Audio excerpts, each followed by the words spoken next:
آخرت زندگی خو به نه ختمېدونکې ده تاسو خو حساب دی کتاب دی د الله په حضور کې پیسې ده قبر کې درې تپوسونه کېږي حدیث کې راځي رسول الله صلی الله علیه وسلم فرمایي کله چې تاسو مسلمان بنده خښ کړئ او دا خلک خواب راواړوي چې روان شي دومره لرې نه دي چې ملایکو ته راورسېږي دوه ملایکې ویجلسانه کینې قبر کې که ته مناسب دا خبره خو ما عقل نه مني ځکه تابوت کې هم خښ کړه دا چې راپاڅوي خو سړي تابوت تختې سره لګي برا پکټ یې خو هغې سره لګي نو دا د برزخ ژوند دی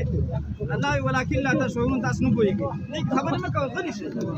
کوم چې الله او الله رسول ویل دغه حق دی سچ دی آمنا وسلمنا به وي په سر و سترګه موږ منو بیا شولې د قبر عذاب شته دی اتلس آیاتونه ثابت دی بې شماره احادیث دي دا د برزخ ژوند دی څنګه چې کینئ الله ملایکو د الله په حکم باندې هغسې